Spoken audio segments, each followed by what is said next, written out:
ಪುರುಷೋತ್ತಮ್ ಅಂತ ಅವ್ರನ್ನ ಕಾರ್ಯಕ್ರಮ ಮಾತನಾಡ್ತಾ ಹೋಗೋಣ. ನಮಸ್ತೆ ಸರ್. ನಮಸ್ತೆ ಮೇಡಮ್. ಯಾರ ಬಗ್ಗೆ ಕೇಳಬೇಕಿತ್ತು? ಮೇಡಮ್ ನಮ್ಮ ಮಿಸಸ್ ಬಗ್ಗೆ ಕೇಳಬೇಕಾಯ್ತು ಮೇಡಮ್. ಓಕೆ, ಅವ್ರ ನಕ್ಷತ್ರ ಹೇಳ್ತೀರಾ? ಮೇಷರಾಶಿ, ಲೀಲಾವತಿ ಮೇಷರಾಶಿ, ಭರಣಿ ನಕ್ಷತ್ರ. ಭರಣಿ ನಕ್ಷತ್ರ. ಹಲೋ. ಓಕೆ, ಗುರುಜಿ ಇದ್ದಾರೆ, ಮಾತನಾಡಿ ಸರ್. ಗುರುಜಿ ನಮಸ್ಕಾರ. ಗುರುಜಿ ನಾರಾಯಣ ಹೇಳಿಪ್ಪ. ಅದು ನಮ್ಮ ಮಿಸಸ್ ಬಗ್ಗೆ ಕೇಳ್ಬೇಕಾಯ್ತು ಮೇಡಮ್. ಮನೆ ಕಡೆ ಒಂದ್ ಸ್ವಲ್ಪ ಅವರಿಂದ ತೊಂದರೆ ಆಗ್ತಾ ಇದೆ, ಏನು ಅಂತ ಕೇಳ್ಬೇಕಾಯ್ತು ಮೇಡಮ್. ಭವಿಷ್ಯ ಏನಾಯ್ತು? ಯಾರ್ದೀಗ ಭರಣಿ ನಕ್ಷತ್ರ? ನಮ್ಮ ಮಿಸಸ್. ಈಗ ಅವ್ರ ಬಗ್ಗೆ ಕೇಳಿ ಪ್ರಯೋಜನ ಇಲ್ವಾ? ಎಷ್ಟು ವರ್ಷ ಆಯ್ತು ಮದುವೆ ಆಗಿ? ಮದುವೆ ಆಗಿ 17 ವರ್ಷ ಆಗುತ್ತೆ. 16 ವರ್ಷ ತುಂಬಿಟ್ಟಿದ್ದೀರಾ. ಇನ್ನೇನು ಹೆಂಗೋ ಮಂಗೋ ಹೇಳ್ಕೊಂಡು ಹೋಗ್ಬಿಡಿ. ಯಾಕೆಂದ್ರೆ ಇಲ್ಲ ಗುರುಜಿ, ಅವರು ಮನೆಯಿಂದ ಅವ್ರ ತವರೂರಿಗೆ ಹೋಗ್ಬಿಟ್ಟಿದ್ದಾರೆ. ಒಂದು 20 ದಿವಸ ಆಯ್ತು ಹೋಗಿ. ಮನೆಗೆ ಬರ್ತಾ ಇಲ್ಲ. ವಿಷಯ ತಿಳ್ಕೊಳ್ಳಿ. ನಾನು ಅದಕ್ಕೆ ಅವಾಗಲೇ ಹೇಳಿದೆ, ಸಾಕಷ್ಟು ಸಲ ಹೇಳ್ತಿರ್ತೀನಿ, ಭರಣಿ ನಕ್ಷತ್ರಕ್ಕೆ ಮದುವೆ ಮಾಡೋದು ಅಷ್ಟು ಸೂಕ್ತವಾದದ್ದಲ್ಲ. ಯಾಕೆ ಅಂದ್ರೆ ಜೀವನದಲ್ಲಿ ದೇಹದಲ್ಲಿ ಏನು ಬೇಕಾದ್ರೆ ರಿಪೇರಿ ಮಾಡ್ಬೋದು, ತಲೆ ರಿಪೇರಿ ಮಾಡಕ್ಕಾಗಲ್ಲ. ಭರಣಿ ನಕ್ಷತ್ರಕ್ಕೆ ತಲೆ ರಿಪೇರಿ ಮಾಡುವಂತದ್ದೇ ವಿಚಾರ ಇರೋದು. ಈಗ ತಲೆ ರಿಪೇರಿ ಮಾಡಕ್ಕೆ ಇನ್ನು ಯಾರು ಹುಟ್ಟಿಲ್ಲ ಭೂಮಿಯಲ್ಲಿ, ಭರಣಿ ನಕ್ಷತ್ರದವ್ರಿಗೆ. ಅಲ್ಲ, ಅದೊಂದೇ ಅಲ್ಲ, ಇನ್ನು ಎಲ್ಲಾ ತರದ್ದು ಇದೆ ಪರ್ಸೆಂಟೇಜ್. ಇವರು ಮದುವೆಯಾಗಿ ಎಷ್ಟು ದಿನ ಗಂಡನ ಜೊತೆ ಇರ್ತಾರೋ ಅಷ್ಟೇ ಗಟ್ಟಿ. ಅವ್ರು ಎಷ್ಟಾರು ಓದಿರ್ಲಿ, ಓದ್ದೇ ಇರ್ಲಿ, ಏನೇ ಇರ್ಲಿ, ಭರಣಿ ನಕ್ಷತ್ರಕ್ಕೆ ದಾಂಪತ್ಯ ಮತ್ತೆ ಆರೋಗ್ಯ ಯಾವ ಕಾರಣಕ್ಕೂ ಚೆನ್ನಾಗಿರಲ್ಲ. ಯಾಕೆ ಅಂದ್ರೆ ಈ ಭರಣಿ ನಕ್ಷತ್ರ ಹಿನ್ನೆಲೆ ಏನು ಅಂದ್ರೆ, ಯಮಧರ್ಮರಾಜ ಅಂತ ಕೇಳಿದ್ಯಲ್ಲಮ್ಮ. ಈ ಪೊಲೀಸ್ನವ್ರು ಬಂದು ಬಾಗ್ಲಲ್ಲಿ ನಿಂತ್ಕೊಂಡ್ರೆ ಮನೆ ಒಳಗಡೆ ನೆಮ್ಮದಿಯಾಗಿರಕ್ಕಾಗತ್ತಾ? ಇದೇನು ಪೊಲೀಸ್ ನಿಂತಾರಲ್ಲ ಅಂತಾರೆ.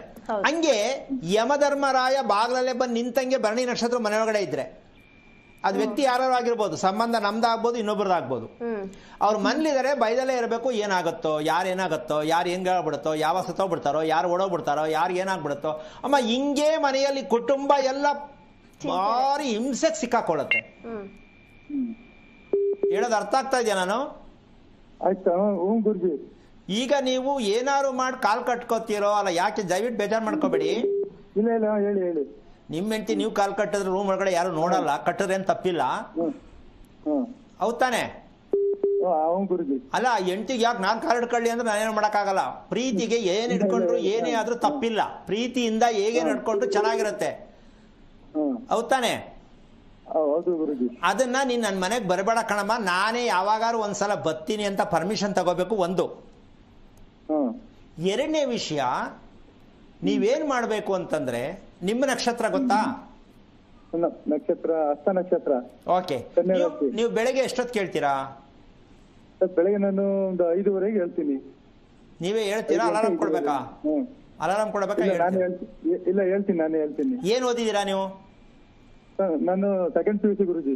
ತಿರುಪತಿಗೆ ಯಾವಾಗ ಹೋಗಿದ್ರಿ? ತಿರುಪತಿ 2 ಸಲ ಹೋಗಿದ್ದೀನಿ. ಯಾವಾಗ? ಒಂದ್ಸಲ 5 ವರ್ಷ ಆಯ್ತು ಹೋಗಿ. ನೀವು ಒಬ್ಬರೇ ಹೋಗಿದ್ದು? ನಾನು ಮತ್ತೆ ನಮ್ಮ ಫ್ರೆಂಡ್ಗಳೆಲ್ಲ ಹೋಗಿದ್ದು. ಅಲ್ಲ, ಎಂಟಿ ಬಿಟ್ಬಿಟ್ಟು ತಿರುಪತಿಗೆ ಹೋದ್ರೆ ನಿಮ್ಗೆ ಎಂಟಿ ದೂರ ಇರೋದ ಇನ್ನೇನಾಗ್ತದೆ? ಸ್ವಾಮಿ ಅವರು ಬರಲ್ಲ ಅಂತಾರೆ, ಎಲ್ಲೂ ಕರೆದ್ರು ಬರಲ್ಲ. ಕರ್ಕೊಂಡು ಹೋಗ್ಬೇಕು ಏನಾರು ಮಾಡಿ. ಎಂಟಿ ಬಗ್ಸಕ್ ಆಗ್ಲಿಲ್ಲ ಅಂದ್ರೆ ಹೆಂಗೆ ಗಂಡ್ಸು ಅಂತ ತಪ್ಪಾಗಿ ತಿಳ್ಕೊಬೇಡಿ. ಆಯ್ತು ಹೇಳಿ. ಅಲ್ಲ, ಎಂಟಿ ಬಗ್ಗಿಸ್ಬೇಕಾ ಬೇಡವಾ? ಬಗ್ಗಿಸ್ಬೇಕು. ಸ್ವಲ್ಪ ಪ್ರೀತಿ ಮಾಡೋದ ಡಿಫ್ರೆಂಟ್ ಆಗಿ ಮಾಡಿ. ಚಿನ್ನ, ರನ್ನ, ಐಸ್ ಕ್ರೀಮ್ ಕೊಡೋದು ಹೆಂಗಸ್ರಿಗೆ ಗೊತ್ತಿಲ್ವಾ? ಏನಪ್ಪ ಅದನ್ನು ಹೇಳ್ಕೊಡ್ಬೇಕಾ? ಅದೆಲ್ಲ ಮಾಡಿದ್ರು ಕ್ವಾಲಿಟಿ ಸಾಲ್ತಾ ಇಲ್ಲ. ಮಾತಾಡೋ ಶೈಲಿ ಚೆನ್ನಾಗಿರ್ಬೇಕು. ನೀವು ಹೆಂಗ್ ಗೆಲ್ಲಬೇಕು ಹೆಂಡ್ತಿನ ಅಂತ ಫಸ್ಟ್ ರೆಡಿ ಆಗ್ಬೇಕು. ನೀವು ಯಾವ ಕಾರಣಕ್ಕೂ ತಿಳ್ಕೊಳ್ಳಿ, ಬೇಜಾರ್ ಮಾಡ್ಕೊಬಿಡಿ ಹಿಂಗ್ ಹೇಳ್ತೀನಿ ಅಂತ. ಇಂಥ ಹೆಣ್ಣು ಮಕ್ಕಳನ್ನೇ ಪಳಗಿಸಿ ಬಗ್ಗಿಸಿ ತುಂಬಾ ಲವ್ ಮಾಡೋ ತರ ಮಾಡ್ಕೊಳ್ಳಿಲ್ಲ ಅಂದ್ರೆ ಗಂಡಸು ಅಂತ ಹುಟ್ಟಿ ಪ್ರಯೋಜನನೇ ಇಲ್ಲ. ಇದಕ್ಕೆಲ್ಲ ಮೆಡಿಸಿನ್ ಬನ್ರಿ ಹೇಳ್ಕೊಡ್ತೀವಿ ನಾವು. ಹೆಣ್ಣನ್ನ ಹೆಂಗ್ ಬಗ್ಗಿಸ್ಬೇಕು ಅಂತ. ಹೆಣ್ಣು ಗಂಡನ್ ಬಗ್ಗಿಸ್ಬೇಕು, ಗಂಡು ಹೆಣ್ಣನ್ ಬಗ್ಗಿಸ್ಬೇಕು. ಏನಮ್ಮ, ಈ ಸ್ಕೂಲು ನಮ್ಮ ಹತ್ರನೇ ಇರೋದು, ಇನ್ನೆಲ್ಲೂ ಇಲ್ಲ. ಹೆಂಗ್ ಬಗ್ಗಿಸ್ಬೇಕು ಅಂದ್ರೆ ಆ ವೀಕ್ನೆಸ್ಗಳೇನು ಇವೆಲ್ಲ ತಿಳ್ಕೋಬೇಕು. ನಾವು ತಿಳ್ಕೊಳಕ್ ಪುರ್ಸತ್ತೇ ಇಲ್ಲ. ಇವರೇ ಕನ್ಸ್ ಕಾಣೋದು, ನನ್ನ ಹೆಂಡತಿ ಹಿಂಗಿರ್ಬೇಕು, ನನ್ನ ಗಂಡ ಹಿಂಗಿರ್ಬೇಕು, ಅದೆರಡು ಇಲ್ಲ ಅಲ್ಲಿ. ನಾವು ಕ್ರಿಯೇಟ್ ಮಾಡ್ಬೇಕು. ಏನಮ್ಮ? ಹೌದು. ಸಿನಿಮಾ ಸ್ಟೋರಿ ಶುರು ಮಾಡ್ಬೇಕು. ಮದುವೆ ಆದ್ಮೇಲೆ ನಾವು ಸ್ಟೋರಿ ಓಪನ್ ಮಾಡಲ್ಲ, ಇದ್ಬದ್ ಹಾಳು ಮಾಡ್ಕೊಂಡು ತಲೆಮೆ ಕಾತ್ಕೊಂಡು ಕುತ್ಕೋತೀವಿ. ಯಾಕೆ ಇಷ್ಟೆಲ್ಲ ಹೇಳ್ತಾ ಇದ್ದೀನಿ ಅಂದ್ರೆ, ನಿಜವಾಗ್ಲೂ ಹೇಳ್ತೀನಿ, ನೀವು ಫಸ್ಟು ನದಿ ತೀರದಲ್ಲಿ ಇರ್ತಕ್ಕಂಥ ಶಿವನ ದೇವಸ್ಥಾನ ಎಲ್ಲಿದೆ ಅಲ್ಲಿ ಹೋಗಿ ಭಾನುವಾರದಲ್ಲಿ ಸ್ನಾನ ಮಾಡಿ ಶಿವನಿಗೆ ಒಂದು ಅಭಿಷೇಕ ಅಥವಾ ಒಂದು ಬಿಲ್ವಾರ್ಚನೆಯನ್ನು ಮಾಡಿಸಿ ನೇರವಾಗಿ, ಇಲ್ಲ ಅಂತಂದರೆ ತಲಕಾಡು ಅಂತಿದೆ, ಅಮಾವಾಸ್ಯೆ ದಿನ ಅಲ್ಲಿ ಹೋಗ್ಬಿಟ್ಟು ನಿಮ್ಮ ಹೆಂಡತಿ ನೆನೆಸ್ಕೊಂಡು ಆ ದೇವಿಗೊಂದು ಕುಂಕುಮಾರ್ಚನೆ ಮಾಡಿಸಿ, ಅಲ್ಲಿಂದ ಫೋನ್ ಬರುತ್ತೆ ಟಕ್ ಅಂತ, ಬನ್ರಿ ಅರ್ಜೆಂಟ್ ಅಂತ, ಇಲ್ಲ ನಾನೇ ಬರ್ತೀನಿ ಅಂತಾರೆ, ಕರ್ಕೊಂಡೋಗಿ ಅಂತ. ಅರ್ಥ ಆಯ್ತಾ? ಆಯ್ತು. ಇದು ಮಾಡಾದ್ಮೇಲೆ ಪುನಃ ವಾಪಸ್ ಹಿಂಗ ಅನ್ಬಿಟ್ರೆ ಆಗಲ್ಲ. ಇಷ್ಟಾದ ಮೇಲೆ ಮುಂದೆ ಏನ್ ಮಾಡ್ಬೇಕು ಅಂತ ನೀವು ತಿಳ್ಕೊಂಡು ಹೋಗ್ಬೇಕು. ಹೇಳ್ಕೊಡ್ತೀನಿ ಅವಾಗ ಮೆಡಿಸಿನ್ ಏನೇನ್ ಮಾಡ್ಬೇಕಂತ. ಮಾಡ್ತೀರಾ? ಎಲ್ಲ ತಲಕಾಡಿಗೂ ಹೋಗಿ ಬಂದಿದೆ, ಈಗ ಮೊನ್ನೆ ರಾಮೇಶ್ವರಕ್ಕೂ ಹೋಗಿ ಬಂದಿದೆ ಗುರುಜಿ. ಅಣ್ಣ ನೀವ್ ಏನಣ್ಣ ನೀನು ಹೋಗ ಬಂದಿದೀಯ, ಏನ್ ಮಾಡ್ಬೇಕು ಅಂತ ಗೊತ್ತಾ ಅಣ್ಣ? ಅಲ್ಲೆಲ್ಲ ಪೂಜೆ ಎಲ್ಲ ಮಾಡ್ಬಿಟ್ಟು ಬಂದೆ ಗುರುಜಿ. ಈ ವಿಚಿತ್ರವಾದ ಮಾತು ನಿನ್ಗೆ ಅರ್ಥ ಆಗಲ್ಲ ಬಿಡು. ಪೂಜೆ ಮಾಡಿದ್ರೆ ದೇವ್ರು ನಿನ್ ಜೊತೆ ಬಂದ್ಬಿಡುತ್ತೆ ಅನ್ಕೊಂಡ. ಏನ್ ಮಾಡ್ಬೇಕು ಅಂತ ಗೊತ್ತಾ? ತಲಕಾಡಿಗೆ ಹೋದ್ರೆ, ತಿರುಪತಿಗೆ ಹೋದ್ರೆ ಜೊತೆಲಿ ಹೋಗ್ಬೇಕು ಅಂತಲೇ ಗೊತ್ತಿಲ್ಲ ನಿನ್ಗೆ. ಪೂಜೆ ಮಾಡಿದ ತಕ್ಷಣ ದೇವ್ರು ಪ್ರತ್ಯಕ್ಷ ಆಗ್ಬಿಡುತ್ತಾ ನಿಂಗೆ? ಇಲ್ಲ. ಇಲ್ಲಿ ಜಾಸ್ತಿ ಬುದ್ಧಿ ಓಡಿಸೋದನ್ನ ಸ್ವಲ್ಪ ಕಮ್ಮಿ ಮಾಡಬೇಕು. ನಿಂದು ತುಂಬಾ ಜಾಸ್ತಿ ಬುದ್ಧಿ ಜಾಸ್ತಿ ಆಗೋಯ್ತು. ಅದಕ್ಕೆ ಅವರು ಇವ್ನು ಕಟ್ಕೊಂಡು ಏನು ಅಂತ ಓಡಾಬಿಟ್ಟಿರೋದು. ಯಾಕೆ ಬೇಜಾರು ಮಾಡ್ಕೋಬೇಡಿ, ಹೇಳ್ತೀನಿ. ಅತಿ ಬುದ್ಧಿ ಬಳಸೋರಿಗೆ ಯಾವ ಕಾರಣಕ್ಕೂ ದಾಂಪತ್ಯ ಚೆನ್ನಾಗಿರಲ್ಲ. ಇದನ್ನ ತಿಳ್ಕೋಬೇಕು ಅಂದ್ರೆ ಮೊದಲು ನಾನು ಹೇಳಿದಕ್ಕೆ ನಮಗೆ ತಿರುಗಿ ಉತ್ತರ ಹೇಳ್ತಾ ಇದ್ರೆ ಹೋಗಿದ್ದೆ ಅಂತ. ಕೆಂಪು ಮಾತ್ರೆ ತಿಂದೀನಿ ಸ್ವಾಮಿ, ರೋಗ ಹೋಗಿಲ್ವಲ್ಲ, ಹೌದಲ್ವಾ? ಡಾಕ್ಟರ್ಗೆ ತಿರುಮಂತ್ರ, ಸ್ವಾಮಿ ಈ ಮಾತ್ರೆ ತಿಂದೀವಿ ನಾನು ಅಂದ್ರೆ ರೋಗ ಹೋಗಿಲ್ಲ, ಬಾಳ ಮುಚ್ಕೊಂಡು ತಿನ್ಬೇಕು ಸುಮ್ಮನೆ. ಅಂದ್ರೆ ನಮ್ಮಲ್ಲಿ ಫಸ್ಟ್ ನಾವು ಶರಣಾಗತಿ ಆಗೋದು ಕಲಿಬೇಕು. ನಾವು ನಮ್ಗೆಲ್ಲ ಗೊತ್ತು ಅನ್ನೋ ಮಟ್ಟಕ್ಕೆ ದಯವಿಟ್ಟು ಇದನ್ನ ಬಿಟ್ರೆ ನೀವು ನಿಮ್ಮ ಹೆಂಡತಿ ಇವತ್ತು ರಿಪೇರಿ ಚೆನ್ನಾಗಾಗತ್ತೆ, ನಿಮ್ಮ ಸಂಸಾರ ಚೆನ್ನಾಗಿರುತ್ತೆ. ರಿಪೇರಿ ಮಾಡ್ಕೋಬೇಕು. ರಿಪೇರಿ ಅಂದ್ರೆ ಏನು ಅಂತ ತಿಳ್ಕೊಳ್ಳೋ ಆಸಕ್ತಿ ಇದ್ರೆ ಹೇಳ್ಕೊಳ್ಳೋಣ, ಬನ್ನಿ, ಒಳ್ಳೇದಾಗ್ಲಿ. ಓಕೆ, ಧನ್ಯವಾದ ಸರ್ ಕರೆ ಮಾಡಿದ್ದಕ್ಕಾಗಿ. ಈಗ ಮತ್ತೊಬ್ರು ಕಾಲರ್ ರೆಡಿ ಇದ್ದಾರೆ, ವಿಜಯನಗರದಿಂದ ಪ್ರಿಯಾ ಅಂತ. ನಮಸ್ತೆ ಮೇಡಮ್. ನಮಸ್ತೆ ಮೇಡಮ್. ಯಾರ ಬಗ್ಗೆ ಕೇಳಬೇಕಿತ್ತು? ನಮ್ಮ ಬಗ್ಗೆ ಕೇಳಬೇಕಾಗಿತ್ತು. ಓಕೆ, ತಮ್ಮ ನಕ್ಷತ್ರ ಹೇಳ್ತೀರಾ? ಸ್ವಲ್ಪ ಜೋರಾಗಿ ಮಾತಾಡಿ. ಹಾ, ಶ್ರವಣ ನಕ್ಷತ್ರ, ಮಕರ ರಾಶಿ. ಓಕೆ, ಗುರುಜಿ ಇದ್ದಾರೆ, ಮಾತನಾಡಿಮ್ಮ. ಹಲೋ. ಹಲೋ, ಹರಿ ಓಂ ಗುರುಜಿ. ನಾರಾಯಣ, ಹೇಳಮ್ಮ, ಏನಾಗ್ಬೇಕು? ಗುರುಜಿ, ನನ್ನ ನಕ್ಷತ್ರ ಶ್ರವಣ ನಕ್ಷತ್ರ, ಮಕರ ರಾಶಿ. ಗುರುಜಿ, ನನ್ಗೆ ಋತುಚಕ್ರ ನನ್ಗೆ ಕ್ಲೀನ್ ಆಗಿ ಆಗ್ತಾ ಇಲ್ಲ ಗುರುಜಿ. ಎಷ್ಟು ವಯಸ್ಸು ನಿಂಗೆ?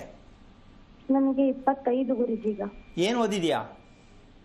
ನಾನು ಸೆಕೆಂಡ್ ಇಯರ್ ಗುರುಜಿ. ಓಕೆ, ಮದುವೆ? ಮದ್ವೆ ಆಗಿದೆ ಗುರುಜಿ. ಇದು ಚೆನ್ನಾಗಿಲ್ದೆ ಮದುವೆ ಏನಕ್ಕಮ್ಮ ಅದೇ? ಮನೆಯವ್ರು ಹೇಳಿದ್ರು ಮಾಡಿದ್ರು ಅಂತ ಅಂತ್ಯಾ? ಓಕೆ, ಮದುವೆಯಾಗಿ ಎಷ್ಟು ವರ್ಷ ಆಯ್ತು? ಹಲೋ. ಹಲೋ. ಹಾ, ಹೇಳಿ ಗುರುಜಿ. ಮದುವೆಯಾಗಿ ಎಷ್ಟು ವರ್ಷ ಆಯ್ತು? ನಂದು 4 ವರ್ಷ ಆಯ್ತು ಗುರುಜಿ. ಯಾವ ವಾರ ಮದುವೆ ಆಗಿದ್ದು? ಬುಧವಾರ ಗುರುಜಿ. ನೀನು ಹುಟ್ಟಿದ್ದು? ಬುಧವಾರ ಗುರುಜಿ. ಈಗ ನಿನಗೆ ಉತ್ತರ ಅಲ್ಲೇ ಸಿಗುತ್ತೋ ಅಂತ ಅನ್ಕೋತೀನಿ. ಆದ್ರೂ ಪರವಾಗಿಲ್ಲ, ಏನು ಮಾಡಕ್ಕಲ್ಲ, ಮದುವೆ ಆಗ್ಬಿಟ್ಟೈತೆ. ಹುಟ್ಟಿದ ವಾರ ಮದುವೆ ಮಾಡ್ಕೊಂಡ್ರೆ ಜನ್ಮ ಮೃತ್ಯು ಜೀವನ ಪರ್ಯಂತ ದಿನ ಸಾಯೋರು ಯಾರು ಅಂದ್ರೆ ಇವರೇ. ಹುಟ್ಟಿದ ವಾರ, ಹುಟ್ಟಿದ ನಕ್ಷತ್ರ, ಹುಟ್ಟಿದ ಲಗ್ನ, ಹುಟ್ಟಿದ ತಿಥಿಯಲ್ಲಿ ಯಾರು ಮದುವೆ ಮಾಡ್ಕೋತಾರೆ ಜೀವನ ಪರ್ಯಂತ ತಿಥಿ ಅಂತ ಪುರೋಹಿತರಿಗೆ ಗೊತ್ತಿಲ್ಲ. ಇನ್ ಮಾಡ್ಕೊಳ್ಳೋರ್ಗೆ ಗೊತ್ತಾಗತ್ತೆ. ಏನೋ ಒಂದು ಚೌಟ್ರಿ ಖಾಲಿ ಆಯ್ತಾನಪ್ಪ, ಮಾಡ್ಕೊಳಪ್ಪ, ಫಿನಿಶ್, ಏನು ಮಾಡೋಕ್ಕಾಗಲ್ಲ. ಓಕೆ, ವಿಚಾರಕ್ಕೆ ಬರ್ತೀನಿ. ನಿನಗೆ ನಿದ್ದೆ ಊಟ ಇದೆರಡು ಚೆನ್ನಾಗಿದೆ ಅಂತ ಅನ್ಸುತ್ತೇನಮ್ಮ? ಇಲ್ಲ ಗುರುಜಿ. ಯಾಕೆ ತಿಳ್ಕೊಳ್ಳಿಲ್ಲ ಇದೆಲ್ಲ? ಮನುಷ್ಯನಿಗೆ ನಿದ್ದೆ ಊಟ ಮುಖ್ಯ, ಹೌದಾ ಅಲ್ವಾ? ಹೌದು ಗುರುಜಿ, ಮುಖ್ಯ ಗುರುಜಿ. ಯಾಕೆ ತಿಳ್ಕೊಳ್ಳಿಲ್ಲ ನೀನು? ಒತ್ತಡಗಳಿಂದ ಸಮಸ್ಯೆ. ಒತ್ತಡ ಬರೋದು ಅದರಿಂದಾನೇ ಕಣಮ್ಮ. ಊಟದಿಂದಾನೇ ಒತ್ತಡ ಬರೋದು. ಬೇಜಾರಾಗೋದು ಊಟದಿಂದಾನೆ, ಕೋಪ ಬರೋದು ಊಟದಿಂದಾನೆ, ಗಂಡ ಹೆಂಡತಿ ದೂರ ಆಗೋದು ಊಟದಿಂದಾನೆ, ನಿದ್ದೆ ಇಲ್ಲದೆ ಅನುಭವಿಸೋದು ಊಟದಿಂದಾನೆ, ಪೀರಿಯಡ್ ಸರಿಗಾಗದೇ ಇರೋದು ಊಟದಿಂದಾನೆ. ನಮ್ಮ ಜನಕ್ಕೆ ಅದು ಗೊತ್ತೇ ಇಲ್ವಲ್ಲ. ಊಟ ಅಂದ್ರೆ ಬಿಡ್ರೆ ಬದುಕಕ್ಕೆ ತಿಂತಾ ಇದ್ದೀನಿ ಅಂತ ಅಲ್ವೇನಮ್ಮ? ಊಟ ಯಾಕೆ ತಿನ್ಬೇಕು ಅಮ್ಮ? ಹೌದು ಗುರುಜಿ, ನಾವು ಸ್ಕ್ಯಾನಿಂಗ್ ಮಾಡಿಸಿದಾಗ ಗರ್ಭ ಚೀಲ ನಿಂದು ಬೈಕಾರ್ನಿವೇಟ್ ಯೂಟ್ರಸ್ ಐತಿ ಅಂತ ಹೇಳಿದ್ರು ಗುರುಜಿ. ಇದಕ್ಕೆ ನೀವು ಆಪರೇಷನ್ ಮಾಡಿಸ್ಕೊಂಡ್ರೆ ಮಾತ್ರ ಮಕ್ಕಳಾಗುತ್ತೆ ಅಂತಾನು ಹೇಳಿದ್ರು ಗುರುಜಿ. ಅದಕ್ಕೆ ನಿಮ್ಮ ಶೋ ನೋಡ್ತಾ ಇದ್ರೆ ನನ್ನ ಸಮಸ್ಯೆ ಏನು, ನನ್ನ ಜನ್ಮ ರಹಸ್ಯ ಏನು ಅಂತ ತಿಳ್ಕೊಬೇಕಂದ್ರೆ ನಾವು ನಿಮ್ಗೆ ಕಾಲ್ ಮಾಡಿದ್ವಿ ಗುರುಜಿ. ಯಾವ ಊರು ನೀನು? ನಮ್ದು ವಿಜಯನಗರ ಗುರುಜಿ. ವಿಜಯನಗರ. ಓಕೆ, ನಿನ್ಗೆ ಇದೆಲ್ಲ ನಂಬಿಕೆ ಈಗ ಬಂತ ಮದ್ದಿಂದ ಇತ್ತಾ? ಇಲ್ಲ ಗುರುಜಿ, ನನ್ಗೆ ಮೊದ್ಲಿಂತ್ರನು ಇತ್ತು ಗುರುಜಿ. ಬಟ್ ನನಗ ಅಂದ್ರೆ ಯಾರನ್ನ ಕಾಂಟ್ಯಾಕ್ಟ್ ಮಾಡ್ಬೇಕಂತ ಗೊತ್ತಾಗ್ಲಿಲ್ಲ. ಬಟ್ ಮದ್ವೆ ಆದ್ಮೇಲೆ ಇನ್ನೂ ಅಂದ್ರೆ ಸ್ಟ್ರಾಂಗ್ ಆಗಿ ಅನ್ನಿಸ್ತು. ಕೇಳ್ಬೇಕು ನಾವು, ನನ್ನ ನಕ್ಷತ್ರ, ನನ್ನ ಊಟ ತಿಂಡಿ ಸರಿಯಾಗಿ ಆಗ್ತಾ ಇಲ್ಲ, ಯಾಕೆ ನಮ್ ತಂದೆ ತಪ್ಪ ಅಥವಾ ನನ್ ಹುಟ್ಟಿರೋದ ತಪ್ಪ ಅಂತ.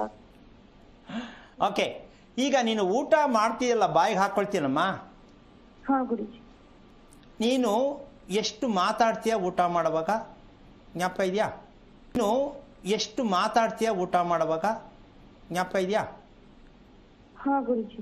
ಯಾಕೆ ಮಾತಾಡೋದು? ಊಟ ಮಾಡೋ ಮಾತು ಯಾಕೆ? ಯಾರ ಜೊತೆ ಮಾತಾಡ್ತೀಯಾ? ಯಾರ ಜೊತೆನೂ ಇಲ್ಲ ಗುರುಜಿ, ಬಟ್ ಕೆಲವೊಂದ್ ಟೈಮ್ ಟಿವಿ ನೋಡ್ಕೊಂತ ಊಟ ಮಾಡ್ತೀನಿ ಗುರುಜಿ. ಆಮೇಲೆ ಮೊಬೈಲ್ ನೋಡಲ್ವಾ? ಹಾ ನೋಡ್ತೀನಿ ಗುರುಜಿ. ಮತ್ತೆ ಇವೆಲ್ಲ ಇರಬೇಕು, ಟಿವಿ ನೋಡ್ಕೊಂಡು ಮೊಬೈಲ್ ಹಿಡ್ಕೊಂಡು ಮಾತಾಡ್ಕೊಂಡು. ಅಲ್ಲಮ್ಮ, ನಿನಗೆ ಮಗು ಆಗೋ ಪ್ರಶ್ನೆ ಇರಲಿ, ನಿನ್ನ ಮನಸ್ಸೇ ಕೋತಿ ತರ ಆ ಕಡೆ ಈ ಕಡೆ ಅಳ್ಳಾಡ್ತಿರ್ತದೆ. ಮೊದ್ಲೇ ಇದು ಕೋತಿ ನಕ್ಷತ್ರ, ಶ್ರವಣ ನಕ್ಷತ್ರ, ಕೋತಿ ನಕ್ಷತ್ರ. ಸುಮ್ಮನೆ ಹಿಂಗೆ ಅಂತಿರ್ಬೇಕು, ಹಿಂಗೆ ಹಿಂಗೆ. ಯಾಕೆಂದ್ರೆ ಚೇಷ್ಟೆ ಮಾಡೋದು ಜಾಸ್ತಿ ನಕ್ಷತ್ರ. ಆದ್ರೆ ಈ ಊಟ ಮಾಡುವಾಗಲೂ ಕೂಡ ಜೊತೆಗೆ ನೀನು ಬೆನ್ನು ಸೊಂಟ ಎರಡರಲ್ಲಿ ಯಾವ್ದು ನೋವು ಬರುತ್ತಮ್ಮ? ಬೆನ್ನು ಗುರುಜಿ. ಆಯ್ತು, ಕತೆ 50% ಔಟ್. ಯಾಕೆಂದ್ರೆ ಹೆಂಗಸರಿಗೆ ಯಾವುದೇ ನೋವು ಇದ್ರೆ ಬೆನ್ನು ನೋವು ಬರಲೇಬಾರದು. ಬೆನ್ನು ನೋವು ಏನಕ್ಕೆ ಬರುತ್ತೆ ಅಂದ್ರೆ ಕರೆಕ್ಟಾಗಿ ಅದು ತಿನ್ನಲ್ಲ. ಯೋಚನೆ ಮಾಡಿಕೊಂಡು ಯಾರು ತಿಂತಾರೋ ಅವ್ರ ಬೆನ್ನು ನೋವು ಕಟ್ಟಿಟ್ಟ ಬುತ್ತಿ. ಯಾವ ಹೆಣ್ಣು ಮಕ್ಕಳು ಯೋಚನೆ ಮಾಡದೆ ಊಟ ಮಾಡ್ತಾರೆ ಅನ್ನೋ ಒಂದು ದೊಡ್ಡ ಯಕ್ಷ ಪ್ರಶ್ನೆ. ಯೋಚನೆ ಮಾಡ್ಕೊಂಡೇ ತಿನ್ನೋದು. ಏನಕ್ರಿ ತಿಂತೀರಾ, ಏನಕ್ರಿ ಹುಟ್ಟಿದ್ರಿ ಅಂತ ನಾನು ಕೇಳ್ತೀನಿ. ದೇಹಕ್ಕೆ ಶಕ್ತಿ ಕೊಡೋ ಊಟ, ಹೌದಾ? ಆ ಊಟ ತಿನ್ನುವಾಗ್ಲೂ ನೆಮ್ಮದಿ ಇಲ್ಲ ಅಂದ್ರೆ ಯಾವ ಪುರುಷಾರ್ಥಕ್ಕೆ ಈ ಭೂಮಿಯಲ್ಲಿ ಹುಟ್ಟಿದ್ರಿ? ಇವ್ರ ಅಮ್ಮನೂ ಅದೇ ಕತೆ. ಅಮ್ಮ, ನಿಮ್ಮ ಅಮ್ಮನ ವಿಚಾರ ತಗೊಂಡ್ರೆ ಏನಂತೀಯ? ಆರೋಗ್ಯದಲ್ಲಿ, ನೆಮ್ಮದಿಯಲ್ಲಿ? ಹೌದು ಗುರುಜಿ, ಅಂದ್ರೆ ಆರೋಗ್ಯವಾಗಿದ್ದಾರೆ, ಬಟ್ ಈಗೀಗ ಅವರು ಆರೋಗ್ಯ ಸಮಸ್ಯೆದಿಂದ ಬಳಲ್ತಾ ಇದ್ದಾರೆ. ಅಮ್ಮ, ಯೋಚನೆ ಎಷ್ಟು ಮಾಡ್ತಾರೆ? ಬಹಳ ಯೋಚನೆ ಮಾಡ್ತಾರೆ ಗುರುಜಿ. ಮತ್ ಅದ್ರ ಮುಂದೆ ಬೇರೆ ವಿಚಾರ ಅಲ್ವೇ ಅಲ್ಲ. ನೀನು ಹೊಟ್ಟೆಲಿ ಇರ್ಬೇಕಾದ್ರೆ ನಿಮ್ಮ ಅಮ್ಮ ಹಂಗೆ ನೀನು ಮಾಡ್ಕೊಂಡಿರೋದು, ಬೆಳೆಸಿರೋದು, ಹೊಟ್ಟೆಲಿ ಇಟ್ಕೊಂಡು. ಅರ್ಥ ಆಯ್ತಾ? ಹಾ ಅರ್ಥ ಆಯ್ತು. ನಿಮ್ಮಮ್ಮ ಏನೋ ನೀನ್ ಜೆರಾಕ್ಸು ಅಷ್ಟೇ ತಿಳ್ಕೊಂಬಿಡು. ಇನ್ ನೆಕ್ಸ್ಟ್ ನಾಳೆ ನಿನ್ಗೆ ಅಪ್ಪಿ ತಪ್ಪಿ ಏನೋ ಮಾಡ್ಕೊಂಡು EMI AS ಏನೋ ಮಾಡ್ಕೊಂಡು ಮಗು ಮಾಡ್ಕೊಂಡು ಅದು ಅದೇ ಹುಟ್ಟೋದು. ಇದಕ್ಕೆ ಪರಿಹಾರ ಏನ್ ಮಾಡ್ಬೇಕು? ಪರಿಹಾರ ಅಂತ ಕೂತ್ಕೊಂಡ್ರೆ ಪರಿಹಾರ ಎಲ್ಲಮ್ಮ ಕೊಡ್ಲಿ ನಾನು? ತಿಳ್ಕೋಬೇಕು. ಊಟ ಮಾಡೋ ಕ್ರಮ ಫಸ್ಟ್ ತಿಳ್ಕೋಬೇಕು ನೀನು. ಮೊದಲನೇದು. ಎರಡನೇದು, ನೇರವಾಗಿ ಕುತ್ಕೊಳ್ಳೋಕೆ ಬರಲ್ಲ ನಿಂಗೆ. ಕುತ್ಕೊಳ್ಳೋದು ನೆಟ್ಟೆ ಕುತ್ಕೋತೀಯ ನೋಡಿ, ಸ್ವಲ್ಪ ಯೋಚನೆ ಮಾಡು. ಬರಲ್ಲ. ಹಿಂಗೆ ಹೇಳ್ತಾ ಹೋದ್ರೆ 7:30 ಸಂಜೆ 7:30 ಆಗತ್ತೆ ನಿನ್ ಕತೆ ಪೂರ್ತಿ ಹೇಳೋ ಗಂಟ. ನಿನ್ ದೇಹ ಎಲ್ಲೆಲ್ಲಿ ವಕ್ರ ಆಗಿದೆ, ನಿನ್ ಊಟದಲ್ಲಿ ಎಲ್ಲಿ ತಪ್ಪು ಮಾಡ್ತಿದ್ಯಾ, ನಿನ್ ಮಲ್ಕೊಳ್ಳೋ ರೀತಿ ಸಮಯ ಏನ್ ಚಂದ, ಬೆಳಿಗ್ಗೆ ಹೇಳ್ಬೇಕಾದ್ರೆ ಎಷ್ಟು ಕಷ್ಟಪಟ್ಟು ಬೆಡ್ಡಿಂದ ಹೇಳ್ತೀಯಾ, ಏನಮ್ಮ ರೋಗಿಷ್ಟೇ ಆಗೋಗಿದೆಯಾ, ಮಗು ಬೇರೆ ಏನಕ್ಕಮ್ಮ ಪುರುಷಾರ್ಥಕ್ಕೆ ನಿನಗೆ ಅಂತ ನಾನು ಹೇಳಕ್ಕಾಗಲ್ಲ. ಹೆಂಗೋ ಮಾಡ್ಕೋ, ಬೇಡ. ಎಂಥದೋ ಮಗು ಬೇಡ. ಏನೋ ಅಲ್ಲ ಹಂಗಾಗೈತೆ ಇಲ್ಲಿ ಹಿಂಗಾಗೈತೆ ಅಂತ ಸ್ಕ್ಯಾನಿಂಗ್ ರಿಪೋರ್ಟ್ ತಗೊಂಡು ತಲೆ ಕೆಡಿಸ್ಕೋಬೇಡ. ನೀನು ನಿಜವಾಗಿಯೂ ಕೂಡ ನಾನು ನೆಮ್ಮದಿಯನ್ನ ಪಡ್ಕೋತೀನಿ ಅನ್ನೋದಾದ್ರೆ ನೆಮ್ಮದಿ ತೋರಿಸೋದಿಕ್ಕೆ ನಾನು ರೆಡಿ ಇರ್ತೀನಿ. ತಿಳ್ಕೊಳ್ಳೋ ಪ್ರಯತ್ನ ಮಾಡ್ತೀಯಾ? ಚಾಲೆಂಜ್ ಮಾಡಿ ತಗೋ. ಒಳ್ಳೆ ಮಗು ಬೇಕು ಅನ್ನೋದೇ ಆದ್ರೆ ಮೊದಲು ನೀನ್ ರೆಡಿ ಆಗ್ಬೇಕು. ಏನ್ ಹೇಳ್ತೀಯಾ? ಗುರುಜಿ, ನಾನ್ ಫಸ್ಟ್ ಚೆನ್ನಾಗಿ ಊಟ ಮಾಡಿ ನಾನ್ ರೆಡಿ ಆದ್ಮೇಲೆ ಮಕ್ಕಳು ಪಡ್ಕೊಳ್ತೀನಿ. ಈಗ ಖುಷಿ ಆಯ್ತಾ ವಿಷಯ ತಿಳ್ಕೊಂಡೆ ಅಂತ? ಹಾ ಗುರುಜಿ, ಖುಷಿ ಆಯ್ತು. ಆದ್ರೆ ತಿಂಗಳ ಬಾಳ ಹೊಟ್ಟೆ ಬಿಡಮ್ಮ, ಅದ್ರ ಚಿಂತೆ ಬಿಡು. ವಿಷಯ ತಿಳ್ಕೊಳಕ್ ರೆಡಿ ಇರು ಅಂತ ಅಷ್ಟೇ ಹೇಳ್ತಾ ಇದ್ದೀನಿ. ಹಾ ಗುರುಜಿ, ಎಲ್ಲದಕ್ಕೂ ರಿಪೇರಿ ನೀನು ಮಾಡುವ ಊಟನೇ ನಾನು ತೋರಿಸ್ಕೊಡ್ತೀನಿ. ಓಕೆನಾ? ಹಾ ಗುರುಜಿ, ಒಳ್ಳೇದಾಗ್ಲಿ. ಓಕೆ, ಧನ್ಯವಾದಮ್ಮ ಕರೆ ಮಾಡಿದ್ದಕ್ಕಾಗಿ. ಗುರೂಜಿ, ನೀವಾಗ್ಲೇ ಚಿತ್ರಣದ ಮುಂದುವರೆದ ಭಾಗವನ್ನ ಹೇಳ್ತಾ ಇದ್ರೆ ಮುಂದುವರಿಸಬಹುದಾ? ಇಲ್ಲಿ ವಿಚಾರ ಏನಪ್ಪಾ ಅಂತಂದ್ರೆ, ನಾವು ಈ ಚಿತ್ರಣವನ್ನು ನೋಡಿದಂತಹ ಒಂದು ವಿಷಯದಲ್ಲಿ ಏನ್ ತಿಳ್ಕೋಬೇಕಾಗತ್ತೆ ಅಂತಕ್ಕಂಥದ್ದು ಎಷ್ಟು ಜನ ಈಗ ತಿಳ್ಕೊಂಡಿದಾರೋ ಇಲ್ಲಿವರೆಗೂ ವರ್ಣನೆಯನ್ನು ಕೊಟ್ಟಿರ್ತಕ್ಕಂಥ ಲೆಕ್ಕದಲ್ಲಿ, ಒಂದು ಮನೆಗೆ ಕೋರ್ಟ್ ಕೇಸ್, ಪೊಲೀಸ್ ಕೇಸ್ ಯಾವಾಗ ಮನೆಗೆ ಬಂತು ಅಂದ್ರೆ ಈಗ ಮನೆಯಲ್ಲಿ ಎಲ್ಲಾ ತರಕ್ಕೂ ವಿಚಾರವೆಲ್ಲವೂ ಕೂಡ ವಿಚಿತ್ರವಾಗತ್ತಾ ಇಲ್ವಾ? ಕೋರ್ಟ್ ಕೇಸ್ ಯಾವಾಗ ಕುಟುಂಬಕ್ಕೆ ಬಂತು ಎಲ್ರಿಗೂ ಬೇಜಾರಾಗತ್ತಾ ಇಲ್ವಾ? ಬೇಜಾರಾಗುತ್ತೆ ಅಲ್ವಾ? ಒಂದ್ ಕಡೆ ಬೇಜಾರು, ಒಂದ್ ಕಡೆ ಹಣ ಕಳೀತಾ ಹೋಗ್ಬೇಕು, ಒಂದ್ ಕಡೆ ಆಸ್ತಿ ಮಾರ್ತಾ ಹೋಗ್ಬೇಕು. ಹೌದಾ? ಈಗ ನಿಜವಾಗಿಯೂ ಬಡತನ ಪ್ರಾಪ್ತಿ ಆಯ್ತಾ ಇಲ್ವಾ? ಬಡತನ ಬಂತಲ್ಲೇ ಅಲ್ವಾ? ಈಗ ಆ ರೀತಿಯಾಗಿ ಮನೆಯಲ್ಲಿ ಕೋರ್ಟ್ ಕೇಸು ಏನಕ್ಕೆ ಬರಬೇಕು ಅಂತಕ್ಕಂಥ ಲೆಕ್ಕಾಚಾರಕ್ಕೆ ಇದನ್ನ ನಾವು ತಿಳ್ಕೊಳ್ಬೇಕಾಗಿರೋದು, ನಮ್ಮ ಮನೆ ಒಳಗಡೆನೆ ಪೊಲೀಸ್ನವರು ಜಡ್ಜು ಎಲ್ಲ ನಮ್ಮ ಮನೆ ಒಳಗಡೆ ಇದ್ದಾರೆ ಅಂತ ತಿಳ್ಕೊಂಡ್ರೆ ಅವ್ರನ್ನ ಮನೆಯಿಂದ ಹೊರಗೆ ಕಳಿಸಿದ್ರೆ ಕಟ್ ಆಗತ್ತೆ. ಮನೆಯಿಂದ ಹೊರಗೆ ಹೆಂಗ್ ಕಳಿಸ್ಬೇಕು ಅಂತ ಗೊತ್ತಾಗ್ಬೇಕಲ್ಲ ನಿಮ್ಗೆ. ಹೌದು, ಅದೇ ಇಂಪಾರ್ಟೆಂಟ್ ಅಲ್ವಾ? ಈಗ ಸಮಸ್ಯೆ ಏನಂತಂದ್ರೆ ಇದು ಒಂದು ಭಾಗ ಕೋರ್ಟ್ ವ್ಯವಹಾರ ಒಂದು ಕಡೆ ಲೆಕ್ಕಾಚಾರಕ್ಕಾದ್ರೆ ಮನೆಗೆ ಸೊಸೆ ಹೋಗ್ತಾಳೆ, ಹೌದಾ? ಹೆಂಗೋ ಮಾಡಿ ಏನೋ ಮಾಡಿ ಮದುವೆ ಮಾಡಿ ಕಳಿಸ್ತಾರೆ. ಮನೆಗೆ ಸೊಸೆ ಹೋದಾಗ ಅದಕ್ಕೆ ಮುಂಚೆ ಅವರು ಮನೆ ಕಟ್ಟಿ ಎಲ್ಲ ಅನ್ಯೂನ್ಯವಾಗಿ ಚೆನ್ನಾಗಿ ಖುಷಿಯಾಗಿ ಸಂಪಾದನೆ ಮಾಡ್ತಿರ್ತಾರೆ. ಮದುವೆ ಮಾಡಕ್ ಮುಂಚೆ ಸೊಸೆ ಎಂಟ್ರಿ ಆಗ್ತಾಳೆ ಮನೆಗೆ. ಈ ಸೊಸೆಯಿಂದ ಬಡತನ ಬರುತ್ತೆ, ಮಗನಿಂದ ಬಡತನ ಬರುತ್ತೆ ಅಂತಕ್ಕಂಥದ್ದು ನಮ್ಮ ಜನಕ್ಕೆ ಇನ್ನೂ ಎಲ್ಲೂ ಅರಿವಾಗಿಲ್ಲ. ಈ ಮನೆಯಲ್ಲಿ ಗೊತ್ತಿಲ್ಲದೆ ಆ ಜಾಗವನ್ನು ಸೇರಿಸ್ಕೊಂಡಾಗ ಮನೆಯಲ್ಲಿ ಮಗ ಸಾಲ ಮಾಡ್ತಾನೆ, ಇಂಟರ್ ಕ್ಯಾಸ್ಟ್ ಮದುವೆಗಳು ಮಾಡ್ಕೊಳಕ್ ರೆಡಿ ಆಗ್ತಾನೆ. ಅದರಿಂದ ಪೊಲೀಸ್ ಸ್ಟೇಷನ್ ಕೋರ್ಟ್ಗೆಲ್ಲ ಹೋಗ್ಬೇಕಾಗತ್ತೆ, ಮನೆ ಹತ್ರ ಜಗಳ ಕೂಡ ಆಗತ್ತೆ. ಸಂತಾನ ನಷ್ಟ. ಮನೇಲಿರ್ತಕ್ಕಂಥ ಗಂಡು ಮಗ ಬೇಕು ನಮ್ಗೆ ವಂಶಕ್ಕೆ ಅನ್ನುವಂಥ ಪುಣ್ಯಾತ್ಮರಿಗೆ ಈ ವಿಚಾರ ತಿಳ್ಕೊಂಡ್ರೆ ತುಂಬಾ ಒಳ್ಳೇದು.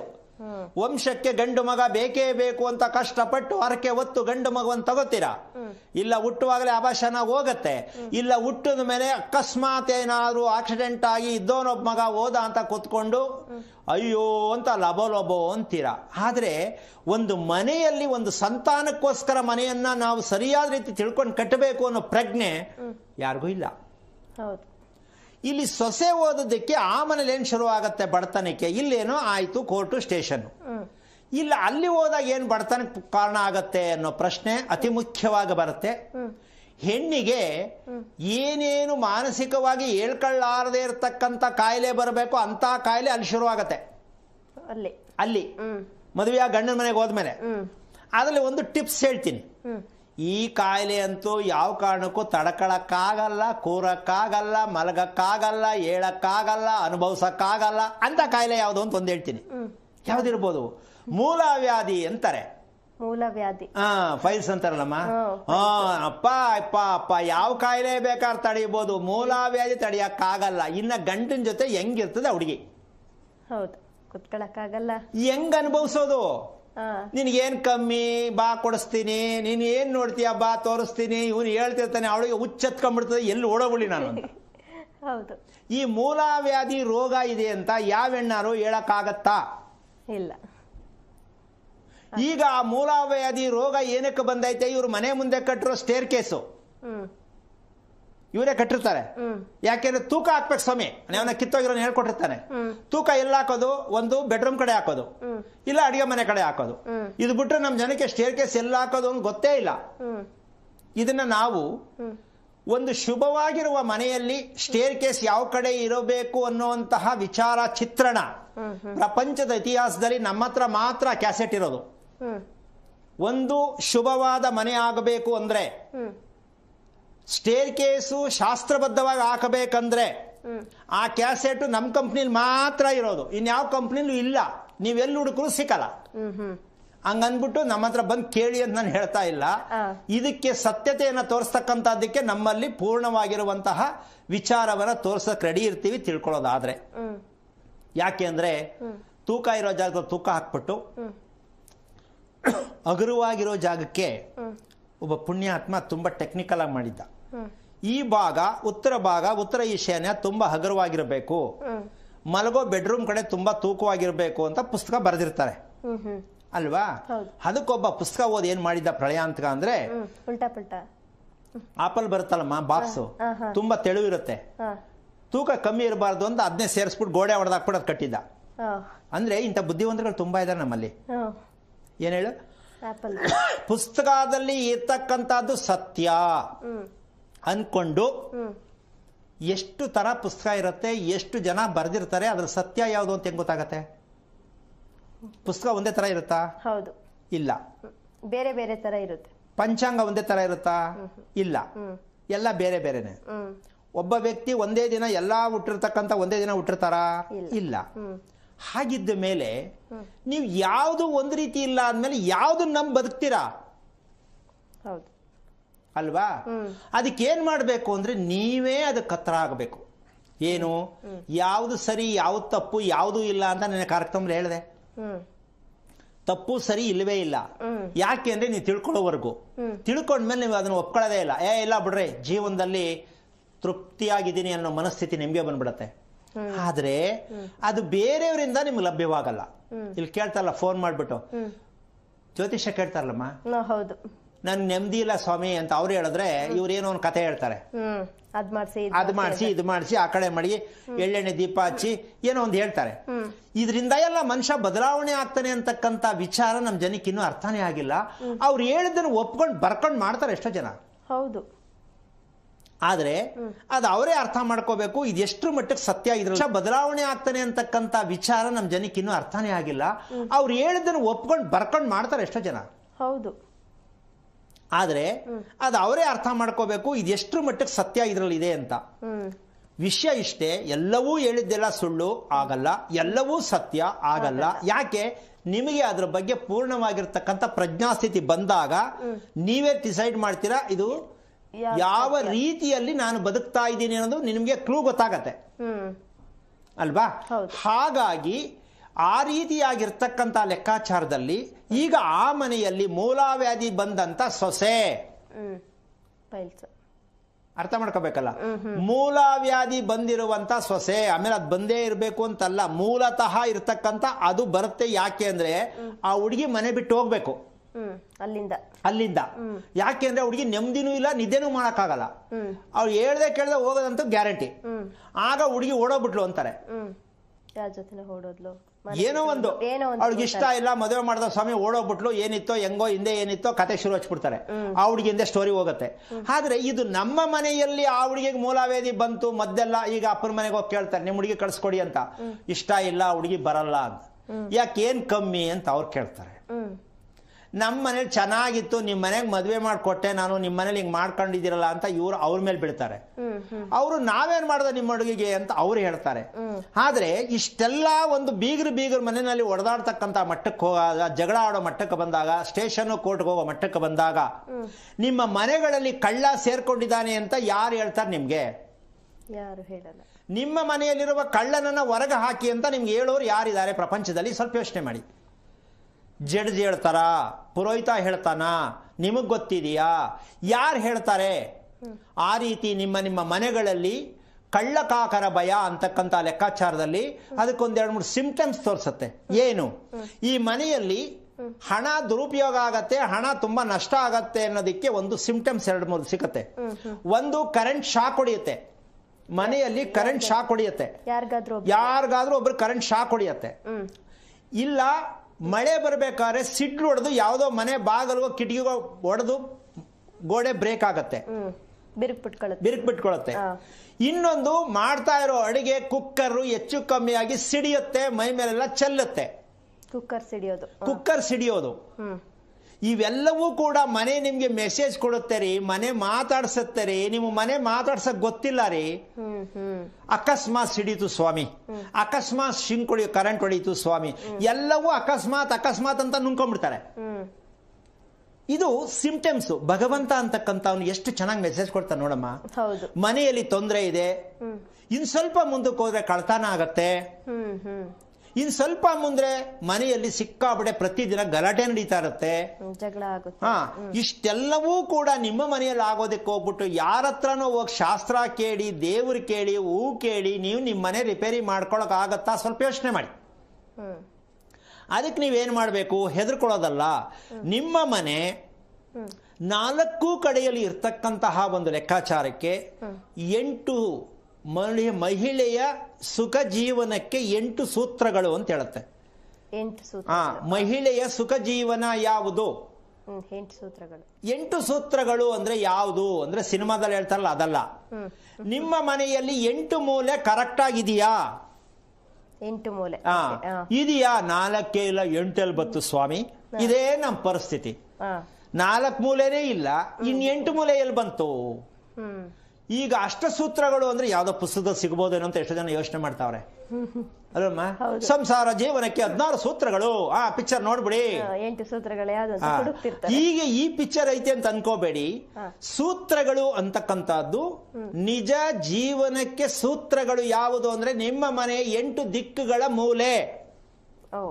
8 ದಿಕ್ಕು ನಿಮ್ಮ ಮನೆಗೆ ಕರೆಕ್ಟ್ ಆಗಿದೆಯಾ? ಅಪರಾಣೆ ಇಲ್ಲ, ಅಪ್ಪಿ ತಪ್ಪಿ ನೀವೇನಾದ್ರು ಗುರ್ತಿಸ್ಕೊಂಡ್ರೆ ಈಗ ಮಾಡ್ಕೋಬಹುದೇನೋ.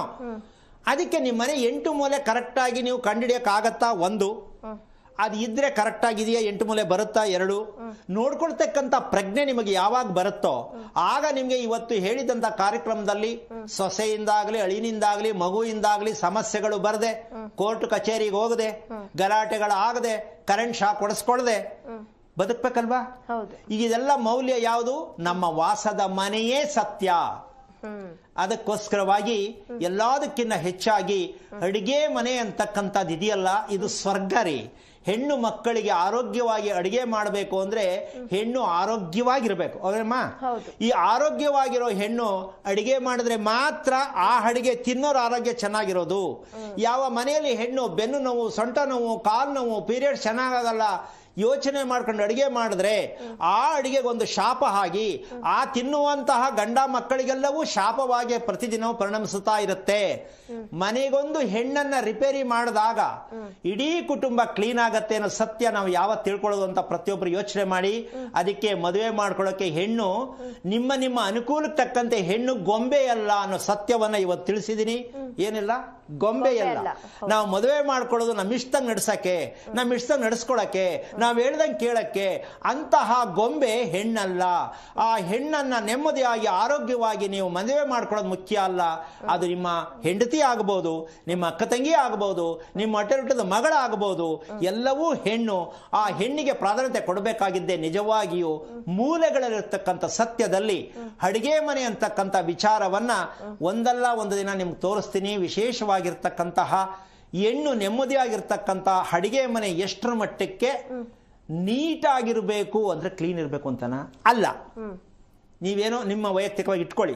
ಆದ್ರೆ ಆ ಅಡಿಗೆ ಮನೆಯಲ್ಲಿ ರಹಸ್ಯಗಳೇನಿರಬೇಕಾಗಿತ್ತು ಅನ್ನೋ ಸತ್ಯಾಂಶವನ್ನ ಕೆಲವು ಸಮಯ ಕಾಯಲೇಬೇಕಾಗತ್ತೆ ಅಂತ ಹೇಳ್ತಾ, ಅಲ್ಲಿವರೆಗೂ ನಿಮ್ಮ ಮನೆಯಲ್ಲಿರ್ತಕ್ಕಂಥ ಪ್ರತಿ ಹೆಣ್ಣು ಮಕ್ಕಳಿಗೂ ಒಂದು ಹೊಸ ವಿಶೇಷವಾಗಿರ್ತ ಚೈತನ್ಯ ಬರ್ತಕ್ಕಂಥ ಸತ್ಯ ನಿಮ್ಮ ಮನೆಗಳಲ್ಲೇ ಇದೆ. ಈ ಸತ್ಯವನ್ನ ಹೇಳ್ತಾ ಕಾರ್ಯಕ್ರಮ ಮುಗಿಸ್ತಾ ಇದ್ದೀನಿ. ಜೈ ಶ್ರೀರಾಮ್. ಧನ್ಯವಾದ ಗುರೂಜಿ, ಕಾರ್ಯಕ್ರಮದಲ್ಲಿ ಭಾಗಿಯಾಗಿ ಹಲವಾರು ವಿಚಾರಗಳ ಬಗ್ಗೆ ತಿಳಿಸ್ಕೊಟ್ಟಿದ್ದಕ್ಕಾಗಿ. ನೋಡಿದ್ರಲ್ಲ ವೀಕ್ಷಕರೇ, ಇದಾಗಿತ್ತು ಈ ಹೊತ್ತಿನ ವಿಶೇಷ ಕಾರ್ಯಕ್ರಮ. ಮತ್ತಷ್ಟು ವಿಶೇಷ ಕಾರ್ಯಕ್ರಮಗಳಿಗಾಗಿ ನೋಡ್ತಾ ಇರಿ ಜೆ ಕನ್ನಡ ನ್ಯೂಸ್.